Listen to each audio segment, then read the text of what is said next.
প্রথম অসমর্থিত সূত্রে এই খবরটা এসছে, পরবর্তীতে জনাব নাহিদ ইসলাম এনসিপির আহ্বায়ক আমাদেরকে এটা জানিয়েছেন অন রেকর্ড একটা পোর্টালের সাথে। আজ কিছুক্ষণ আগে সরকারের একজন সদস্য রিজওয়ানা হাসান একটা ব্রিফিং করেছেন, সেখানে তারা আসলে ঠিক কী ভেবেছেন, কি পরিস্থিতি হয়েছে সেগুলো নিয়ে আলোচনা করেছেন। আমরা সেটা নিয়ে একটু অ্যানালাইজ করতে চাই।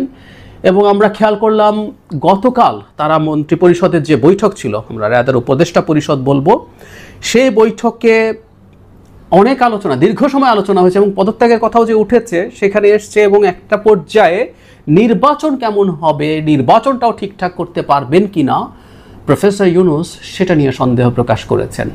তিনি গতকাল প্রথম আলোতে এভাবে এসছে। এক পর্যায়ে প্রধান উপদেষ্টা বলেন তারা যেন আরেকটি অন্তর্বর্তী সরকার গঠন করেন, কারণ তিনি চলে যেতে চান। বর্তমানে যে পরিস্থিতি আছে তাতে অবাধ নিরপেক্ষ নির্বাচন আয়োজন নিয়েও সংশয় প্রকাশ করেন তিনি। এই পরিস্থিতিতে নির্বাচন হলে ব্যালট ছিনতাইয়ের মতো ঘটনা ঘটলে পুলিশ প্রশাসন তা ঠেকাতে পারবে কিনা সে বিষয়ে সংশয় প্রকাশ করেন তিনি। অন্যদিকে ভালো নির্বাচন করতে না পারলে মানুষ তাকে দায়ী করবে বলেও আলোচনায় উল্লেখ করেন তিনি। তার এই সন্দেহ বা সংশয়ের কি কোনো ভিত্তি আছে? থাকলে সেটা কি করা দরকার সেটা নিয়ে কথা বলবো। তার আগে একটু রিজওয়ানা হাসান যা বলেছেন সেটা নিয়ে কথা বলতে চাই। তিনি তার ব্রিফিংয়ে বলেছেন যে তারা সত্যি সত্যি আলোচনা করেছেন। ভিডিওটা পাওয়া যায়, ছোট্ট একটা ভিডিও, খুবই কনসলিডেটেড, খুবই আর্টিকুলেটেড বক্তব্য। তিনি খুব চমৎকার আর্টিকুলেটেডভাবে কথা বলতে পারেন আমরা জানি, তো উনি ওনার বক্তব্যগুলো, সরকারের বক্তব্য খুব চমৎকারভাবে ক্লিয়ার করেছেন। এর মধ্যে তিনি বলছেন একটা কথা আমরা পিক করব, এটা আগেও বলেছেন, কিন্তু এই প্রেক্ষাপটে আবার এটা বলাকে আমরা কিভাবে দেখবো, এটা ভিন্ন ডাইমেনশন আছে বলে মনে করি। সেটা হচ্ছে শুধু নির্বাচন করার জন্য তারা সরকারে আসেননি। তিনি মোটা দাগে তিনটা দায়িত্বের কথা বলছেন। নির্বাচন করা তো আছেই, সাথে সংস্কার এবং আওয়ামী লীগের বিচার।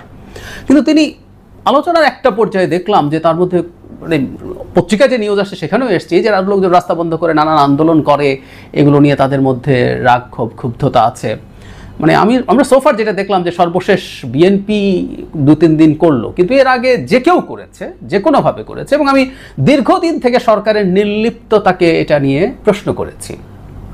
আমি আজও আবার বলি, একটা সরকারকে বল প্রয়োগ করতে হয়। কোনো সরকার যদি বল প্রয়োগ না করে সে কোনো সরকার না। বল প্রয়োগ করা মানে শেখ হাসিনা হয়ে যাওয়া না। শেখ হাসিনার বিরুদ্ধে আমাদের অভিযোগ ছিল তিনি ইনলিগালি, আনএথিকলি বল প্রয়োগ করেছেন এবং ডিসপ্রপোর্শনেটলি বল প্রয়োগ করেছেন। কোনোখানে যদি লেজিটিমেটলিও বল প্রয়োগ করতে যেতেন সেখানে প্রয়োজনের অনেক অতিরিক্ত বল প্রয়োগ করেছেন। কিন্তু ডক্টর ইউনূসের সরকার যদি প্রয়োজনে বল প্রয়োগ করে, লেজিটিমেটলি জরুরি প্রয়োজনে এই জনগণের চলাচল নিশ্চিত করার জন্য, এটা শুধু উপদেষ্টাদের কথা বলছি না, রিজওয়ানা হাসান বলছেন তারা মিটিংয়ে যেতে পারেন না, ওখানে ব্লকেট সেখানে ব্লকেট, তাদের ব্যক্তিগত ক্ষুব্ধতা। বহু মানুষ মারা গেছে, আমরা ওই স্ট্যাটিস্টিক্স পাই নাই, যারা ঠিকঠাক মতো হসপিটালে পৌঁছতে পারে নাই।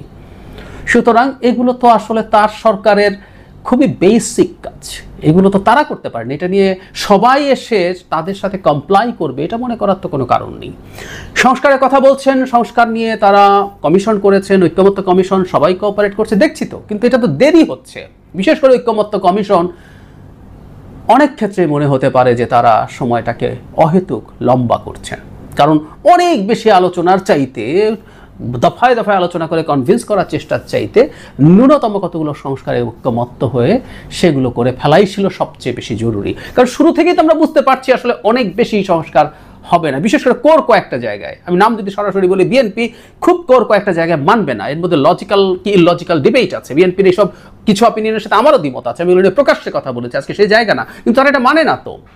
সুতরাং এই যে মানাবো অন্যদেরকে করব, এই করতে করতে যে দেরি হয়ে যাওয়া, সেটা আসলে একটা বাজে মেসেজ দিচ্ছে। সেখানেও তাদের সংকটের জায়গা আছে। আর একটা কথা তো সবচেয়ে জরুরি, সেটা হচ্ছে একটা সরকারের সংস্কার বা বিচার, এই রিলেটেড কাজগুলো আছে, কিন্তু তার ডে টু ডে অ্যাক্টিভিটিস আছে, ডে টু ডে কাজকর্ম আছে, যেগুলো সবচেয়ে জরুরি।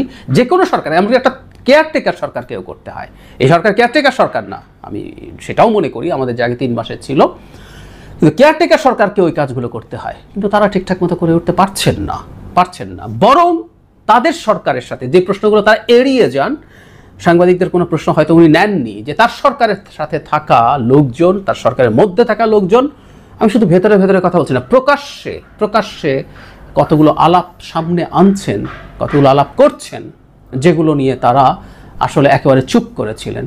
ক্যাবিনেটে বসে সেনাপ্রধান এবং প্রধান উপদেষ্টার মধ্যে দ্বন্দ্ব তৈরির চেষ্টা হয়েছে না? হয়েছে। তিনি অ্যাপোলোজাইজ করেছেন? করেননি, তাকে ক্যাবিনেট থেকে সরানো হয়নি। সুতরাং এবং কারো হয়ে কোনো একটা গোষ্ঠীর হয়ে যে এটা করছেন এটার প্রমাণ আছে, আমি নিজে দিয়েছি এখানে। কি করেছেন তারা? তো তাহলে ওই গোষ্ঠীটা যা করছে তার দায় দায়িত্ব কি তারা নেবেন, নিচ্ছেন? বাংলাদেশের সংকট কিন্তু সংস্কার বিচার এগুলো নিয়ে হয় নাই। বাংলাদেশের সংকট হয়েছে, বিএনপি রাইটলি কাজটা করেছে, এটা রাষ্ট্রের স্বার্থে কাজ। আবারও বলি, বিএনপি নির্বাচন দিয়ে যদি ক্ষমতায় আসে এই দেশকে স্বর্গ বানিয়ে ফেলবে মনে করি না, কিন্তু ওটাই আমাদের একমাত্র পথ, গণতান্ত্রিক পথে যাওয়া। সো বিএনপি যখন দেখেছে নির্বাচনটাকে সংশয়ে ফেলে দেওয়া হয়, ফেলে দেওয়ার পরিস্থিতি তৈরি হয়েছে, প্রেস সেক্রেটারি বেছে বেছে 5 বছর থাকার স্টেটাস শেয়ার দিচ্ছেন, হালকা ঢঙে হলেও উপদেষ্টারা বলে ফেলছেন, মানুষ বলছে 5 বছর থাকি, কোনো উপদেষ্টা বলে ফেলছেন কে বলেছে আমাদের ম্যান্ডেট নেই, আবার বলা হচ্ছে আমাদের সব ম্যান্ডেট আছে। এরকম নানা কিছু সংস্কার বিচারের মনোযোগ, নাকি এদিকে করিডোরের মতো ইস্যু, বন্দর নিয়ে স্ট্র্যাটেজিক সিদ্ধান্ত নেওয়া, এগুলো অনেক প্রধান হয়ে দাঁড়াচ্ছে, অনেক প্রধান হয়ে যাচ্ছে, এগুলো মানুষ দেখছে। সো সংকট বা সংকট বা এটা নিয়ে সন্দেহ মানুষের মধ্যে তৈরি হবে।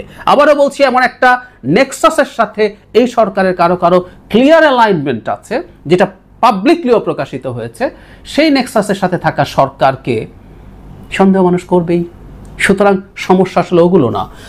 আর শুধু নির্বাচনের জন্য আসেননি, দ্যাটস ট্রু, কিন্তু আবারও বহুবার বলেছি, আবারও বলতে চাই, নির্বাচনকে এত তুচ্ছ করে দেখার কিছু না। আমি সরকারের যে কারো সাথে একটা প্রকাশ্য ডিবেট করতে প্রস্তুত আছি।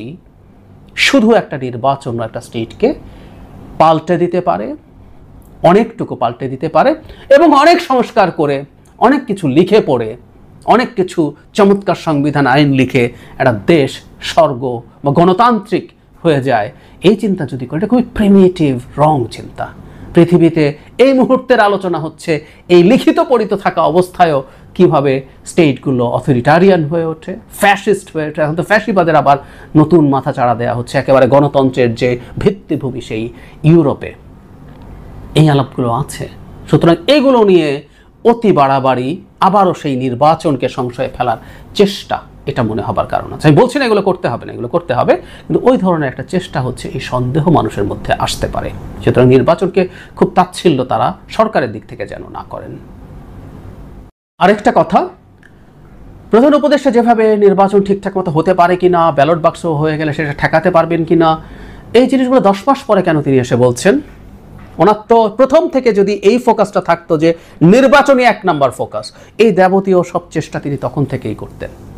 আমি ব্যক্তিগতভাবে মনে করি এখনও সময় যতটা আছে তাতে যদি এই ব্যাপারেই প্রধান ফোকাস করা হয় এবং পুলিশকে যদি সেভাবে আস্তে আস্তে তৈরি করে তোলা হয়, আর সেনাবাহিনী তো থাকছেই, সেনাবাহিনীকেও যদি ম্যাজিস্ট্রেসি পাওয়ার এবং যথেষ্ট গুরুত্ব দিয়ে এই কাজটা করতে দেওয়া হয়, আমি বিশ্বাস করি এই ধরনের কোনো ঘটনা ঘটবে না। এবং যে দলটা ক্ষমতায় যাওয়ার সম্ভাবনা প্রায় শতভাগ, বিএনপি, সে তার জায়গা থেকে নিজে ডেটারেন্ট তৈরি করবে যাতে তার কেউ কোনো একটা জায়গায় এই ধরনের কাজ না করে। সব কিছুর জন্য আসলে সবচেয়ে জরুরি হচ্ছে একসাথে সবাই বসা, একসাথে এগুলোর আলোচনা করা এবং এক্সপেকটেশন কমিয়ে এনে এখন লিস্ট যা করতে পারি।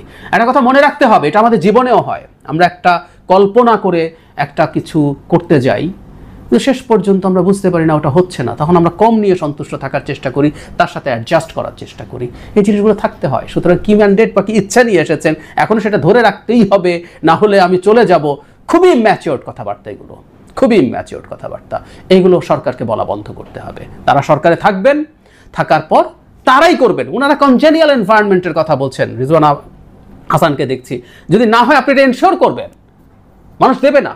একটা এইরকম শেখ হাসিনা পতনের পর যে পরিস্থিতি হয়েছে, এরকম একটা গণ অভ্যুত্থানের পর একটা ডিস্ট্রাক্টেড সিস্টেমে এসে তাদের পথ চলা খুব স্মুথ হবে না, এটা তো তাদের বোঝার উচিত ছিল, এটা আমরা তো বুঝতে পেরেছি। সো তাদেরকে ধৈর্য ধরতে হবে, তারা থাকবেন, তাদেরকে আমরা আস্থায় রাখি এখনো, তাদের ভুলগুলো, তাদের